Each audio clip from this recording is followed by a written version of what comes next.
Iria, portanto, passar a palavra, em primeiro lugar, ao Sr. Engenheiro Jorge Cruz Moraes, que é administrador executivo da EDP e presidente da Associação Portuguesa de Energia.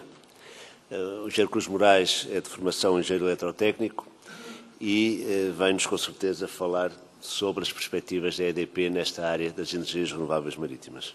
Obrigado. Muito boa tarde a todos. Antes de mais nada, naturalmente, agradecer, em nome da EDP e meu próprio, o convite para estar aqui presente e dizer também que o Dr. António Mexia me pediu para lhes transmitir que foi impossível, por uma alteração de última hora da agenda, estar aqui presente hoje e pediu-me a mim exatamente para o substituir. O que eu iria tentar fazer hoje era falar um bocadinho sobre a perspectiva de desenvolvimento das energias ligadas ao mar, as energias offshore, e depois aproveitar para lhes mostrar também um pequeno filme que realizámos sobre um dos projetos da EDP. Antes ainda de falar propriamente sobre a energia nos oceanos, era importante falar um bocadinho sobre todo o enquadramento que faz com que esta alternativa seja uma alternativa de futuro que tem de ser explorada. E para começar por fazer isso, fazer um bocadinho o ponto de situação da evolução do setor da energia recente. E vou tentar fazê-lo muito rapidamente.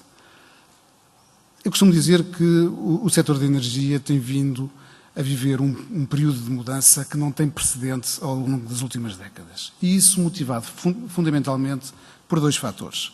Um deles é o contínuo aumento da procura e o outro tem a ver com as emissões de CO2. Se olharmos para este gráfico que mostra a evolução dos consumos de energia ao longo de 40 anos, entre 1970 e 2009, verificamos que o consumo de energia mais do que duplicou neste período. E porquê é que este problema não fica por aqui? Não fica por aqui porque o crescimento dos consumos é fundamentado basicamente por duas principais causas. Uma delas é a demografia e a outra é o desenvolvimento económico. A demografia, como todos sabemos, éramos no ano 2000 cerca de 6 bilhões de pessoas a habitar este planeta. Recentemente, há umas semanas, festejou-se o nascimento do bebê 7 mil milhões e a expectativa é que no ano 2050 sejamos pelo menos cerca de 9 mil milhões de pessoas. Já ultrapassámos teoricamente o pico do crescimento da população, mas para todos os efeitos atingiremos praticamente esse pico em 2050 a nível de população. Isto quer dizer basicamente que entre 2000 e 2050 há cerca de mais 50% da população a habitar este mundo, ou seja, mais 50% de pessoas a consumir energia nas suas casas, nos seus trabalhos e também, obviamente, na sua mobilidade. E este é um fator que, naturalmente e por si só, faz ou provoca, contribui para o crescimento dos consumos. Um outro fator importante tem a ver com o desenvolvimento económico. Todos sabemos que o desenvolvimento económico faz utilizando também energia para promover esse desenvolvimento. Daqueles 6 bilhões que eu referi no ano 2000, o bilhão mais rico era responsável por cerca de 50% do consumo global de energia do mundo. E estes 50% correspondem basicamente aos países da OCDE. Em contrapartida, o bilhão mais pobre consome apenas cerca de 4% da energia do mundo. Imaginem o que é, com o desenvolvimento da economia em novas partes do mundo, estes 4% atingirem o mesmo nível da OCDE. E é isso que temos vindo a verificar. E só um elemento de curiosidade, no ano 2000, o consumo de energia da China era de cerca de 5% do consumo de energia dos Estados Unidos da América. Passados 10 anos, e apenas 10 anos, em 2010, o consumo de energia da China ultrapassava em 5% o consumo dos Estados Unidos da América, ou seja, 50% apenas em 10 anos do consumo de energia da maior economia do mundo. E por isso é muito provável que, num horizonte de 2050, o consumo de energia volte pelo menos a duplicar. Com que consequências? Evidentes. Uma enorme pressão sobre as reservas de combustíveis fósseis e uma enorme pressão sobre os preços destes combustíveis. O outro fator é um fator relativamente recente. Eu costumo sempre dizer que quando fizemos a privatização da EDP, eu tive a ocasião de estar envolvido diretamente nisso. Em 1997 não houve uma única pergunta por parte dos investidores em todos os roadshows que foram feitos sobre quais eram as emissões de CO2. Ou seja, em 1997 a questão das emissões de CO2 não era uma questão com o peso que ela tem hoje. Todos sabemos que isto deriva basicamente da queima dos combustíveis fósseis, as emissões de CO2 por parte do homem têm a ver com a queima dos combustíveis fósseis e esses combustíveis fósseis representam hoje ainda cerca de 90% do consumo global de energia. Uma parte é petróleo, outra parte é naturalmente gás natural e outra parte é carvão, mas no seu conjunto os combustíveis fósseis representam, como dizia, cerca de 90% do consumo global de energia. E só de petróleo nós consumimos 85 milhões de barris de petróleo por dia. Imaginem o que seria se nós tivéssemos de duplicar o consumo exatamente da forma como estamos agora, e significa que iríamos consumir 170 milhões de barris de petróleo por dia e ninguém acredita que os poços de petróleo e a capacidade de extração de petróleo possa atingir 170 milhões de barris de petróleo por dia. Isto está muito acima de todo o consenso relativamente às emissões de petróleo. Ou seja, é preciso, por um lado, evitar as emissões, que antes da Revolução Industrial eram cerca de 280 partes por milhão, no ano 2000 eram já cerca de 380 e, se nada for feito, podem atingir 700 a 1000 com impactos climáticos consideráveis. Independentemente de toda a polémica que existe em redor dos impactos ambientais, eu julgo que nós não devemos correr o risco de continuar a emitir desta maneira, até porque estamos, no fundo, a gastar um ativo essencial que demorou milhões de anos a fazer, que são as reservas de combustíveis fósseis. E, portanto, a grande questão que se coloca é como é que se podemos compatibilizar num cenário de energia que é cada vez mais escassa e mais cara, o necessário abastecimento dos consumos para fazer face ao desenvolvimento económico.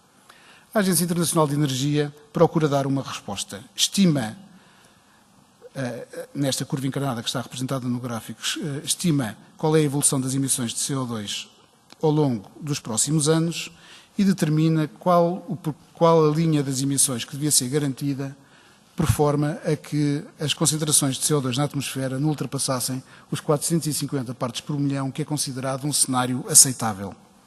E o passo seguinte é como é que nós, se um cenário de business as usual, iríamos para aquela reta encarnada, como é que podemos chegar à desejada reta verde.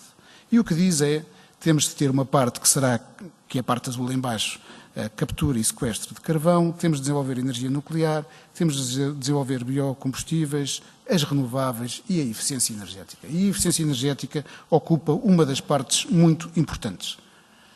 A Europa, por seu lado, estabelece objetivos ainda muito mais ambiciosos do que estes e o que diz basicamente é que a redução de CO2 até o ano 2050 deveria atingir 60%.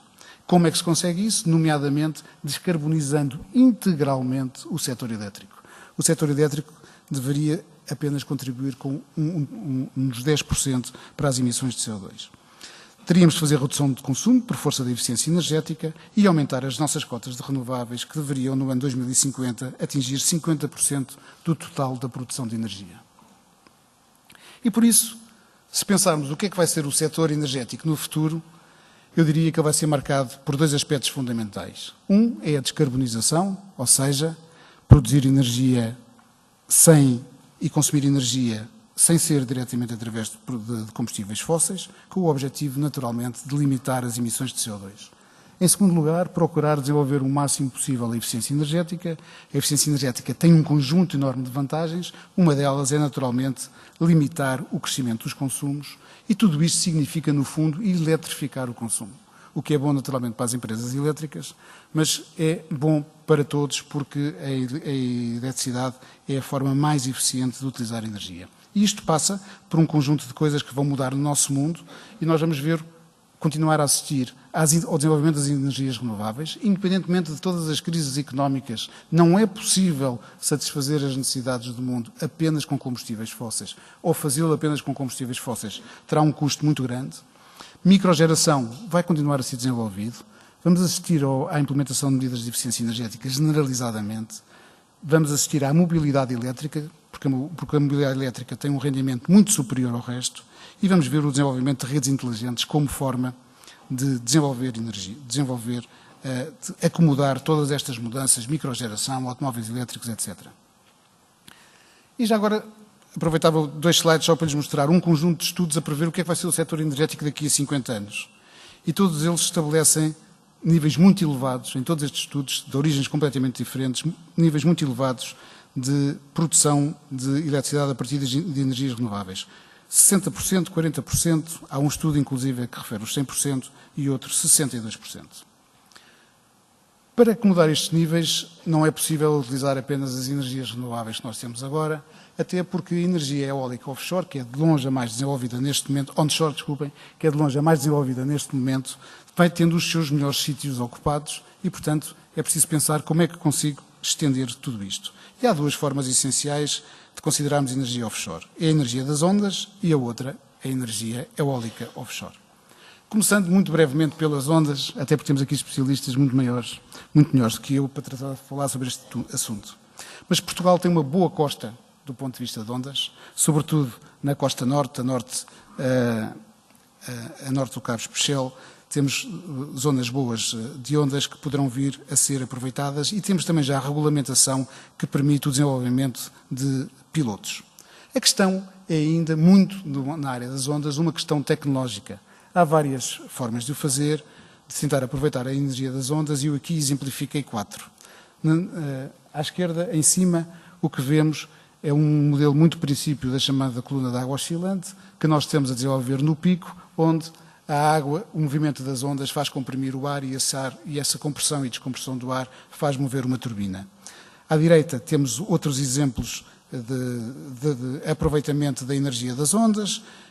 Em baixo temos o articulado, que é o célebre Pelamis, que esteve aqui instalado na costa portuguesa, e este último é também uma hipótese interessante, que no fundo é aproveitar a energia das ondas que galgam uma plataforma, se ficam a um nível superior e depois aproveita-se naturalmente, de forma clássica, a queda que entretanto é provocada.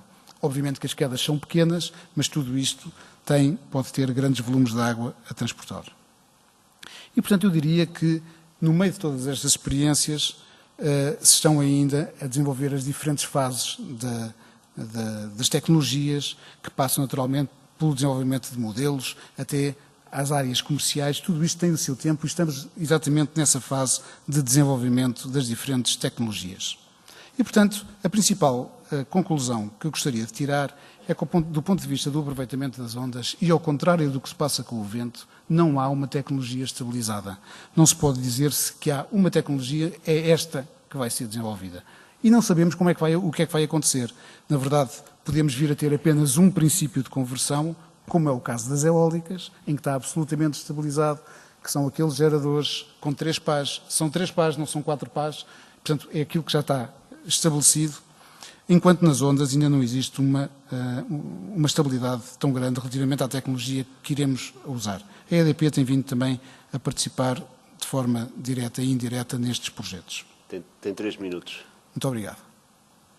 Relativamente à indústria offshore eólica, ela começou no fundo o que faz é a junção de várias tecnologias que são já completamente dominadas. A tecnologia da offshore, que foi desenvolvida sobretudo para os petróleos, para as plataformas petrolíferas, e por outro lado a eólica.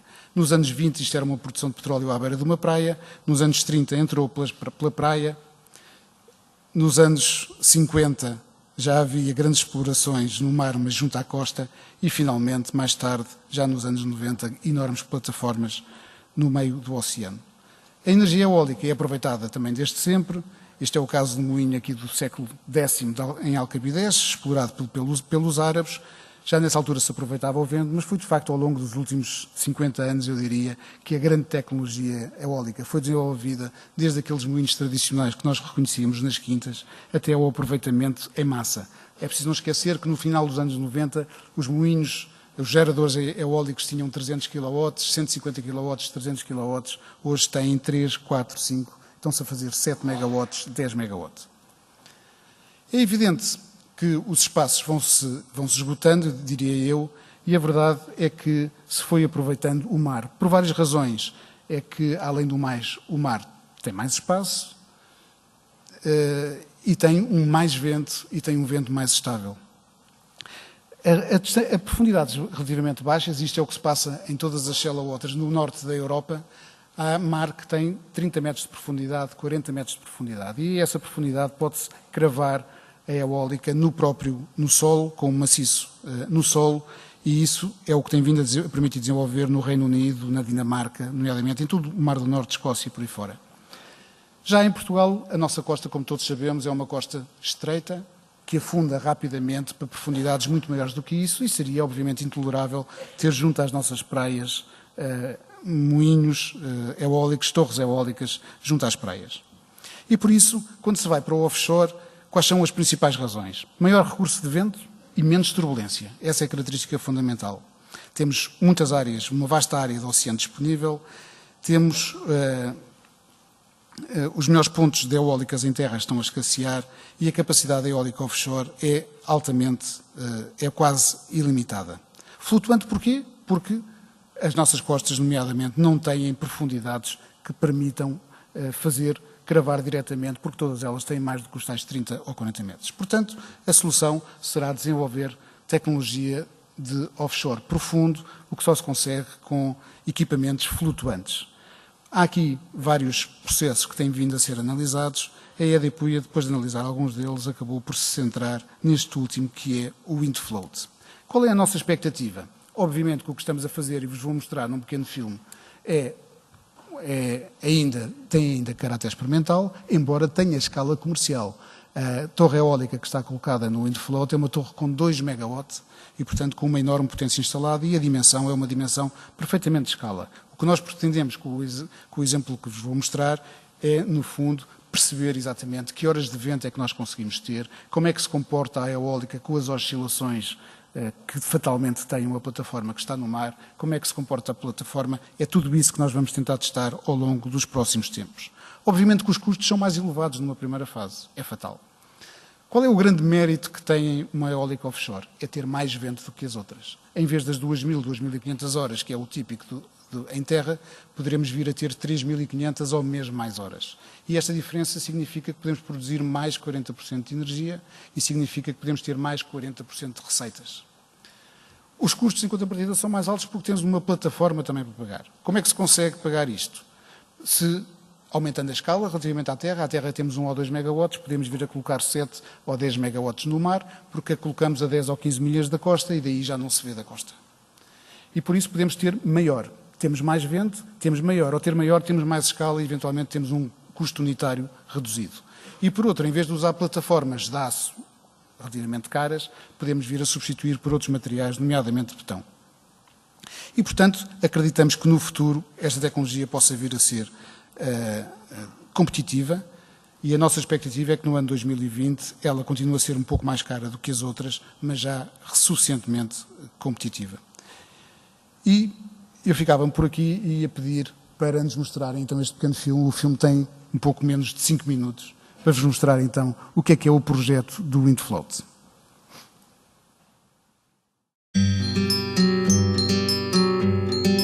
Portugal is the world's second greatest producer of wind-generated energy in its energy mix, in proportion of electric power production. Portugal is recognized as a global leader in the field of wind energy and keeps consolidating this position by increasing its installed capacity in wind turbines. The erection of onshore wind farms is nevertheless beginning to slow down, as the quality of wind sites still available is steadily decreasing.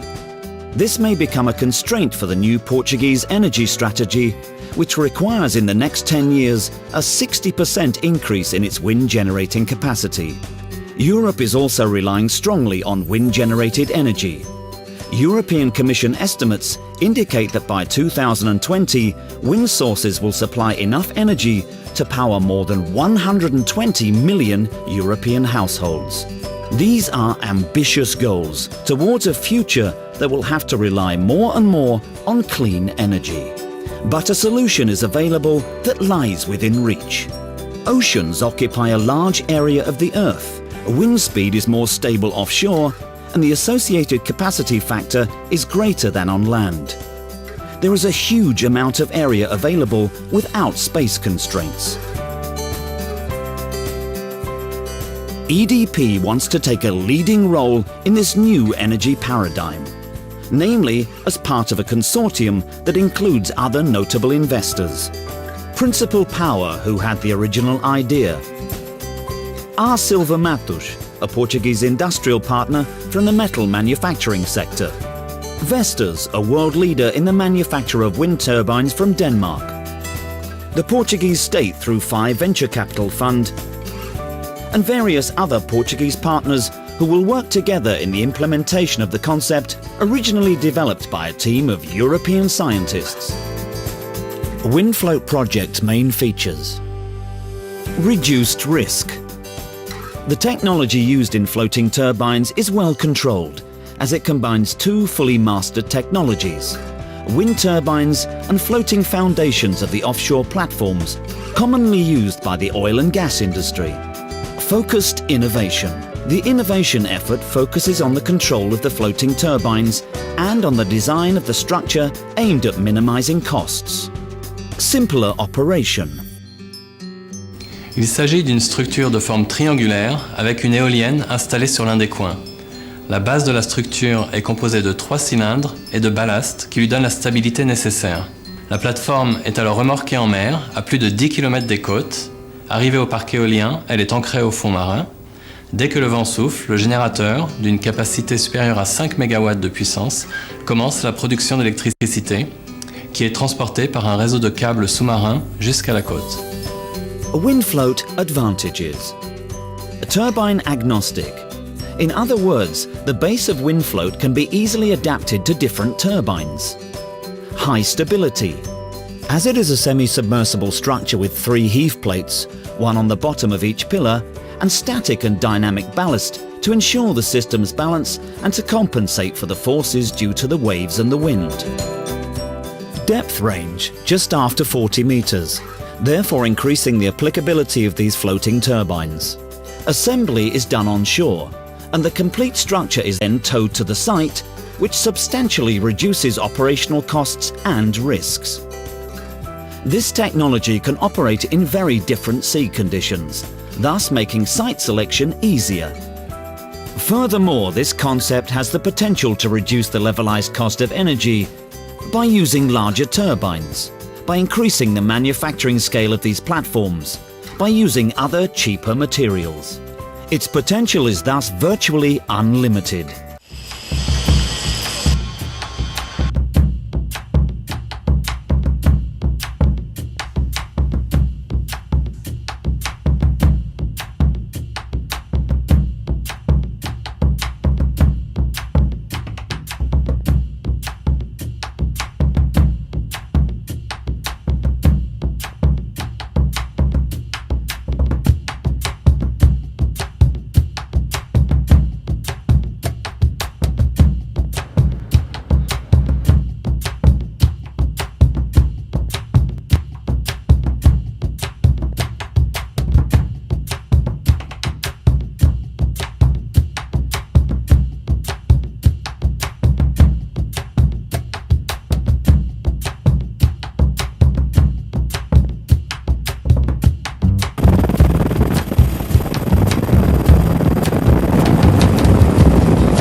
Pronto, era o filme que vos queria mostrar. Agradecer só a vossa atenção e estou depois, naturalmente, à vossa disposição para qualquer pergunta que queiram fazer. Muito obrigado.